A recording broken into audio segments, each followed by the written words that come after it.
சொல்லப்பட்டிருக்கு. இவைகளை குறித்து நாம் என்ன சொல்லுவோம்? தேவன் நம்முடைய பட்சத்தில் இருந்தால் நமக்கு விரோதமாய் இருப்பவன் யார்? தம்முடைய சொந்த குமாரன் என்று பாராமல் நம்ம எல்லாருக்காகவும் அவரை ஒப்பு கொடுத்தவர், அவரோடு கூட மற்ற எல்லாவற்றையும் நமக்கு அருளாதிருப்பது எப்படி? அப்ப இந்த பூமிக்குரிய வாழ்க்கையில நமக்கு வேண்டிய எல்லாவற்றையும் அவர் இயேசுவையே மரிக்க ஒப்பு கொடுத்தவர். நம்மை நீதிமான்களாக்குவதற்காக 3ஆம் நாள் அவரை உயிரோடு எழுப்பினவர். அவரோடு கூட மற்ற எல்லாவற்றையும் நமக்கு அருளாதிருப்பது எப்படி? எல்லாவற்றையும் அவர் நமக்கு ஏராளமாக தாராளமாக அவர் கொடுக்கிறவராய் இருக்கிறார். கொடுக்கிறவர் மாத்திரமல்ல, அவர் வச்சிருக்கிறத நம்ம சுதந்திரித்து கொள்ளும்படிக்கு நம்மை வழி நடத்துகிற தேவனாய் இருக்கிறார். இப்ப ரோமர் 8வது அதிகாரத்துல 14வது வசனம் பாருங்க. மேலும் எவர்கள் தேவனுடைய ஆவியினாலே நடத்தப்படுகிறார்களோ அவர்கள் தேவனுடைய புத்திரராய் இருக்கிறார்கள். அப்ப நம்ம நீதிமான்கள் தேவனுடைய குமாரரும் குமாரத்திகளுமா இருக்கிறோம், புத்திரராய் இருக்கிறோம்.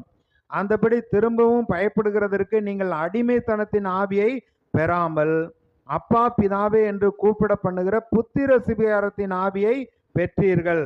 நாம் தேவனுடைய பிள்ளைகளாய் இருக்கிறோம் என்று ஆவியானவர் தாமே நம்முடைய ஆவியுடனே கூட சாட்சி கொடுக்கிறார். நாம் பிள்ளைகளானால் சுதந்திரருமாமே, தேவனுடைய சுதந்திரரும் கிறிஸ்துவுக்கு உடன் சுதந்திரருமாமே. கிறிஸ்துவோடு கூட நாம் மகிமைப்படும்படி அவரோடு கூட பாடுபட்டால் அப்படி ஆகும்.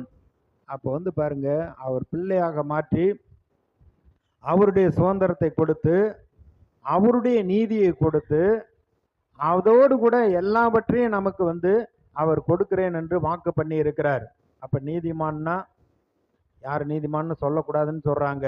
நம்மெல்லாம் மீட்கப்பட்ட பாவி, ரட்சிக்கப்பட்ட பாவின்னு சொல்றாங்க.